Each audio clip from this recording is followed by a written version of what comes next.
Greetings to one and all. Welcome to the channel, and today I am again back with you to discuss a very wonderful editorial on OTT and draft telecom bill.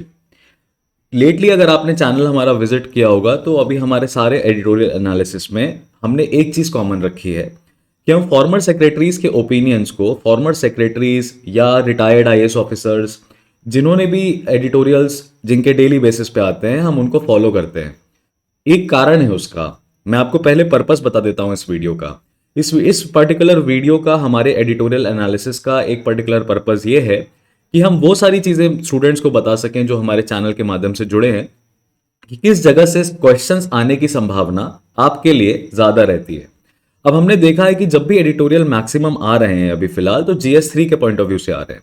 तो इसीलिए अब देखिए, ये रेंटला चंद्रशेखर जी का जो editorial आया है आज, he is the chairman of centre for digital future, a former IT and telecom secretary, former president of NASSCOM. अब इनके ओपिनियंस, इनके कही हुई बातें डेफिनेटली मैटर करती हैं, बिकॉज ये गवर्नमेंट ऑफ इंडिया की सर्विस में रह चुके हैं। तो आप पर्पस को समझिएगा। हमारे यहाँ पे एडिटोरियल्स हम जो भी पिक कर रहे हैं अपने एडिटोरियल एनालिसिस की सीरीज में, वो बहुत रेलेवेंट हैं, क्योंकि वो इंडिया के करंट इश्यूज पे बात करते हैं और जो आपके आंसर पॉइंट ऑफ व्यू में बहुत मदद करेगा।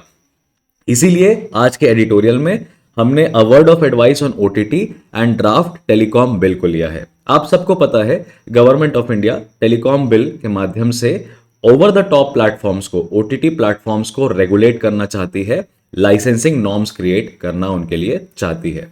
इसके पीछे के कारण बहुत सारे हैं, जिसमें प्राइमरीली का एक मेजर कारण यह है कंटेंट रेगुलेशन का।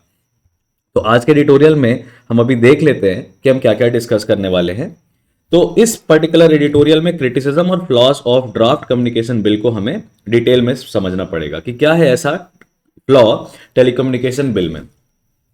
Regulation of OTT versus licensing of OTT में क्या डिफरेंस है? OTT के कंटेंट को रेगुलेट करना और OTT को ही लाइसेंस कर देना, दोनों के बीच में किसी तरह का डिफरेंस है? जैसे कि करंटली इंडिया में एक IT एक्ट है सन 2000 की, IT एक्ट है 2000 की, जो OTT के कंटेंट को रेगुलेट करती है, पर वो पब्लिश हो जाता है, लोगों के समक्ष पहुंच जाता है उसके बाद। लेकिन अगर टेलीकॉम बिल आ गया तो सारे OTT प्लेटफॉर्म्स को पहले गवर्नमेंट ऑफ इंडिया की परमिशन लेनी पड़ेगी, उसके बाद ब्रॉडकास्ट करना पड़ेगा, तो गवर्नमेंट सेंसर कर सकती है। OTT कम्युनिकेशन सर्विसेज, यानी कि अगर हम Amazon प्राइम या नेटफ्लिक्स या कोई दूसरा चैनल जैसे कि सोनी लिव, अगर इनको यूज कर रहे हैं, तो एक यूजर क्या दूसरे यूजर के साथ कम्युनिकेट कर सकता है? क्या OTT फ्यूचर में जाके कम्युनिकेशन सर्विसेज प्रोवाइड करने लगेंगी? और अगर करने लगी तो हमारे करंट टेलीकॉम ऑपरेटर्स जो हैं, जैसे कि वोडाफोन, जैसे कि जियो, भारती एयरटेल, क्या इनका बिजनेस इफेक्ट होगा? किस तरीके से ड्राफ्ट टेलीकम्युनिकेशन बिल इंडिया के इनोवेशन स्पेस को कमजोर कर सकता है, उसके बारे में भी हमें देखना है। और what could be the alternative to the draft communication bill? अगर ड्राफ्ट कम्युनिकेशन बिल OTT के लिए सही नहीं है तो ऑल्टरनेटिव क्या हो सकता है? So welcome to the video. In the next 7 minutes I am going to crack the entire editorial with you, और जो मैं बता रहा हूं उसको आप लिखते चलिएगा, ध्यान से नोट करते हुए चलिएगा, वो बहुत जरूरी बात है। So this is Harshvardhan Tripathi, let's start the editorial analysis. So in this particular editorial सबसे पहले ये शुरू करते हैं बेसिकली कि टेलीकम्युनिकेशन बिल को पब्लिकली कमेंट्स के लिए ओपन किया गया है, और उसमें एक सबसे बड़ा जो पॉइंट आ रहा है वो ये आ रहा है कि किस तरीके से एवरेज सिटीजन फर्क को असर पड़ेगा अगर OTT कंटेंट रेगुलेट हुआ या ड्राफ्ट टेलीकम्युनिकेशन बिल आया, और बेसिकली इसका हमें इम्पैक्ट देना है इंडिया के डिजिटल इकोसिस्टम पे। मेन आर्ग्यूमेंट आ रहा है जहां पे OTT को हमने रेगुलेट करने की बात करी, वो है सेम सर्विस सेम रूल्स। अब ड्राफ्ट टेलीकम्युनिकेशन बिल में सिर्फ OTT को रेगुलेट करने की बात नहीं है, और भी कई सारी चीजें हैं। जैसे ड्राफ्ट टेलीकम्युनिकेशन बिल, पहले जो कम्युनिकेशन बिल है उसमें क्या था कि पनिशमेंट ज्यादा मिलती थी, लाइफ इम्प्रिजनमेंट मिल जाता था, मतलब जेल में डाल सकते हैं आपको। अभी क्या ड्राफ्ट कम्युनिकेशन बिल करने की कोशिश कर रहा है? ड्राफ्ट कम्युनिकेशन बिल सजा को फाइन के रूप में बदलने की कोशिश कर रहा है। तो वो स्टार्टअप इंडिया और ईज ऑफ डूइंग बिजनेस को प्रमोट करेगा कि भाई कंपनीज को पता है कि अगर मान लो हमने कोई वायलेशन कर दिया तो हमको मात्र फाइन देना है, पैसे देने हैं, हमको जेल वेल नहीं भेजा जाएगा। तो यहां से इनोवेशन का स्पेस भी मिलता है कंपनीज को, और कुछ नया ट्राई करने के लिए, और डर भी उनके मन से खत्म होता है। लेकिन जो सबसे बड़ा डिबेट आ रहा है वो ये आ रहा है कि क्या OTT को इंक्लूड कर देना चाहिए? क्या OTT सेम सर्विस में आती है, सेम रूल्स में आती है? तो ऑथर यहाँ पे कहते हैं कि ठीक है, थोड़ा लॉजिकल समझ में आता होगा, कि कम्युनिकेशन सर्विसेज हैं, इसलिए टेलकॉस और ओटीटी को एक जैसा ट्रीट करना चाहिए। लेकिन यहाँ पे उन्होंने बड़ा माइन्यूट और टेक्निकल डिफरेंस बताया है। आपसे अगर कभी इंटरव्यू में पूछे या क्वेश्चन में पूछे तो देखिए आपको पता होना चाहिए। तो इसमें ये कह रहे हैं कि पहली बात तो ये है कि OTT provider including those providing communication services such as WhatsApp, Zoom, email. आप याद रखिए, ओटीटी में सिर्फ वीडियो वाले एप्स नहीं हैं। व्हाट्सएप, जूम, ईमेल, फेसबुक सब ओवर द टॉप आते हैं। ये कस्टमर को बिना इंटरमीडिएशन और बिना टेलीकॉम सर्विस प्रोवाइडर की मदद से नहीं पहुंच सकते, इनको जरूरी है। लेकिन टेलीकॉम सर्विस प्रोवाइडर को अगर कस्टमर तक पहुंचना है तो उसको ओटीटी की जरूरत नहीं है। तो ये पहला डिफरेंस है। दूसरा यहां पे ओटीटी में बात करें तो वैल्यू एडेड कम्युनिकेशन होता है, वैल्यू एडेड कम्युनिकेशन होता है, ठीक है, और एप्लीकेशंस और वैल्यू एडेड कम्युनिकेशन। जबकि हम ओटीटी की बात करें, जबकि हम टेलीकम्युनिकेशन की बात करें तो वो बेसिक कम्युनिकेशन सर्विसेज है जो प्रोवाइड करती हैं। वैल्यू एडेड कम्युनिकेशन और बेसिक कम्युनिकेशन में डिफरेंस है। फोन करना बेसिक कम्युनिकेशन है, व्हाट्सएप पे वीडियो कॉल करना वैल्यू एडेड कम्युनिकेशन है। दूसरा डिफरेंस हो गया। तीसरा डिफरेंस इनके बीच में ये है कि डोमेन टेलीकॉम सर प्रोवाइडर्स का डोमेन ऑफ कैरेज है और यहीं पे ओटीटी का डोमेन ऑफ एप्लीकेशन है। यानी कि हम जब चाहते हैं तब हम यूज करते हैं, और ओटीटी और टेलीकम्युनिकेशन का नेटवर्क हमारे मोबाइल में हमेशा रहता है। तो फिर ऐसा क्यों है कि ओटीटी जब सेम सर्विस के अंडर नहीं आ रहा है तो उस पर सेम रूल्स लगाने की बात कर रहे हैं? उसका कारण ये बताया कि टेलीकॉम ऑपरेटर्स को जो टैरिफ मिलता है वो वॉइस एंड डेटा टैरिफ्स में डिफरेंस है। टेलीकम्युनिकेशन कंपनीज को, क्योंकि वो रेगुलेटेड अभी नहीं है ओटीटी प्लेटफॉर्म्स, तो उनको डेटा टैरिफ कम मिलता है और उनको हायर वॉइस एसएमएस टैरिफ मिलता है। तो ये एक चीज है जिसको ऑथर ने कहा कि इस वजह से टेलीकॉम ऑपरेटर्स चाहते हैं कि ओटीटी को इंक्लूड कर दिया जाए। अब यहाँ पे उन्होंने फर्दर ये कहा कि ओटीटी कम्युनिकेशन सर्विसेज को टेलीकॉम लॉ के बाहर रखना चाहिए।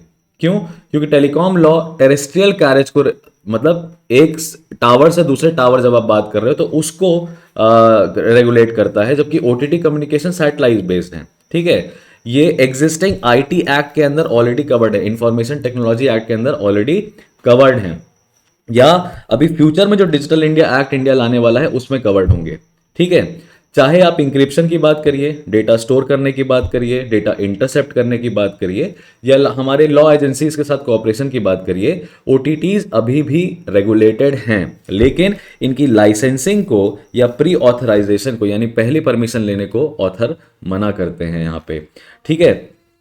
अब ये कह रहे हैं कि फिर इतना पंगा क्यों चल रहा है, इतना इशू क्यों चल रहा है भाई, क्या ऐसी दिक्कत है? तो यहाँ पे ये कहा गया है कि अभी जो टेलीकॉम बिल है और अभी करेंटली टेलीग्राफ एक्ट है, ये सारे किस प्रिंसिपल पे बेस्ड हैं? Telecommunication privilege of the government पे बेस्ड है। यानी ये गवर्नमेंट का अधिकार है कि क्या कम्युनिकेशन के अंडर आएगा, क्या नहीं आएगा टेलीकम्युनिकेशन सर्विसेज के माध्यम से। और वहां पे जितना वो प्राइवेट एंटिटीज को परमिट करेंगे उतना ही वो प्राइवेट कंपनीज उस काम को कर पाएंगी। तो ये प्रिविलेज ऑफ द गवर्नमेंट है जहां पे लाइसेंसिंग और प्री ऑथराइजेशन की बात है। लेकिन अगर अदर हैंड में हम IT act, information technology act की बात करें तो ये क्रिमिनलाइज करता है कुछ डिजिटल वायलेशंस को। तो सब कुछ परमिटेड है आईटी एक्ट के अंदर, परमिटेड तो सब कुछ है, लेकिन कुछ चीजें बार्ड हैं, कुछ चीजों को मैंडेटरी रिक्वायरमेंट है कि वो मीट करना चाहिए। अगर आपने नहीं किया तो फिर आपको पेनाल्टी या पनिशमेंट दी जाती है। तो दोनों में डिफरेंस है ना, एक काम को करने के पहले लग रहा है टेलीग्राफ एक्ट, एक काम को करने के बाद लग रहा है आईटी एक्ट। तो कंटेंट मॉड्यूलेशन आईटी एक्ट के अंदर कम है गवर्नमेंट के पास, और टेलीग्राफ एक्ट के अंदर गवर्नमेंट के पास कंटेंट मॉड्यूलेशन के पावर्स ज्यादा हैं। इसी तरीके से यही बात करते हुए उन्होंने कहा कि जो ओटीटी प्लेटफॉर्म्स हैं, जो टेक्नोलॉजी एप्लीकेशन एप्स हैं, उनको काफ़ी वाइड लैटिट्यूड मिलता है, काफ़ी स्पेस मिलता है क्रिएटिविटी को, इनोवेशन को, न्यू प्रोडक्ट्स को, वेंचर कैपिटल फंडिंग को, इन सबको बढ़ाने के लिए, ठीक है। तो यहाँ पे उन्होंने ये कहा कि अगर ओटीटी को रेगुलेट कर दिया तो वेंचर कैपिटल नहीं, कोई फंडिंग नहीं करेगा, ज़्यादा रेगुलेशन हो जाएगा और ओटीटी कम्युनिकेशन सर्विसेज फ्लॉप हो सकती है।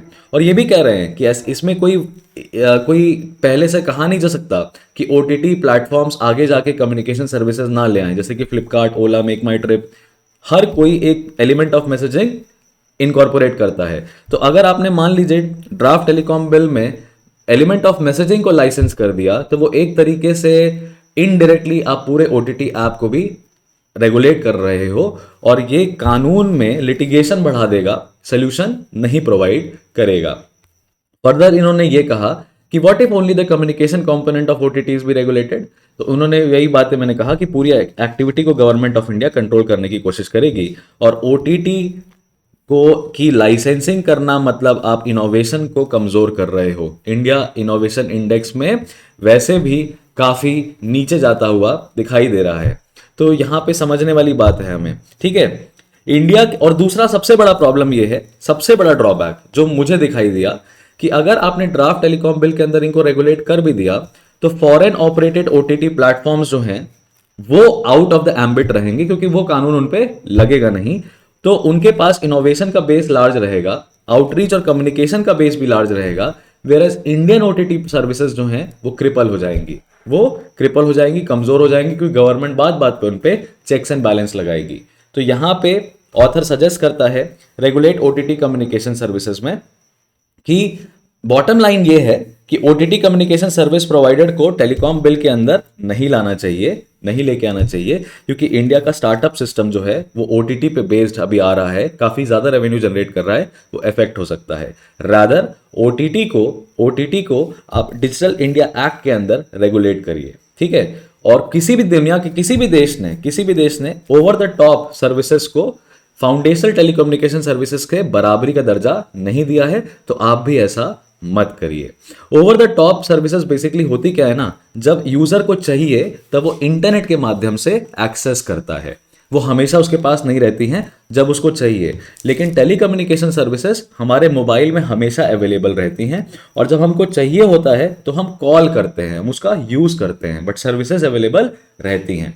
तो अब इस एडिटोरियल को हम समराइज करते हैं। पहले मैंने आपको बताया था कि हमें क्या क्या पॉइंट्स पकड़ के चलने हैं इसमें। ये आपके बेसिकली कम्युनिकेशंस वाले पार्ट में, जीएस3 के पार्ट्स में, जीएस3 के कंपोनेंट में आपको हेल्प करेगा। ड्राफ्ट टेलीकॉम के बिल की बात है, कॉन्स्टिट्यूशन में डेटा रेगुलेशन की बात है, और freedom of speech and expression की बात है, तो जीएस2 के पॉइंट ऑफ व्यू से भी ये चीज़ इंपॉर्टेंट हो सकती है। कुछ चीज़ें ऐसी हैं जहाँ पे जीएस3 और जीएस2 में ज़्यादा डिफरेंस नहीं आता है। तो अब हम समराइज करते हैं 1 मिनट के अंदर में कि कम्युनिकेशन सर्विसेज और ओटीटी सर्विसेज को एक बराबरी का दर्जा नहीं देना चाहिए। टेलीकम्युनिकेशन कंपनीज को रेवेन्यू भले ही ना मिल रहा हो अभी ओटीटी को यूज करके, लेकिन उसका दूसरा समाधान निकाला जा सकता है। ओटीटी को टेलीकॉम बिल के अंदर नहीं लेके आना चाहिए, ओटीटीज को आप आईटी एक्ट के अंदर करिए, आईटी एक्ट को ज्यादा रेगुलेट करिए, ज्यादा एक्सपैंड करिए। Telecom bill privilege of government होता है, प्री रेगुलेशन ऑफ ओटीटी कर देगा अगर, तो इंडिया का स्टार्टअप सिस्टम जो है वो कमजोर होता हुआ नजर आएगा। इंडियन ओटीटी प्लेटफॉर्म्स को इस ड्राफ्ट टेलीकम्युनिकेशन बिल में ज्यादा रेगुलेशन फेस करना पड़ेगा और फॉरेन ओटीटी प्लेटफॉर्म्स फ्री रहेंगे, तो ये एक तरह का अनफेयर कंपटीशन वाला एनवायरनमेंट क्रिएट करेगा और इनोवेशन के लिए, इनोवेशन स्कोप के लिए ये एक इंपेडिमेंट है, एक बाधा है। इसका सोल्यूशन ये है कि आप आईटी एक्ट को एक्सपैंड करिए और ओटीटी को डिजिटल इंडिया एक्ट के अंदर रेगुलेट करिए, वो ज्यादा इजी समाधान है as compare to draft communication bill के अंदर उसको करना। So this was Harshvardhan Tripathi signing off from today's editorial analysis. Do tell me in the comment section how did you find the analysis, because it gives me immense motivation आपके लिए और ज्यादा से ज्यादा अच्छा काम करने के लिए। हम 10 से 15 मिनट के अंदर अंदर आपको सारा एडिटोरियल समझाते हैं, और trust me it's not an easy job to do, and I hope आपको ये बेनिफिशियरी आप हो और आपको ये बेनिफिट दे। Thank you so much, signing off. I see you guys in next editorial analysis.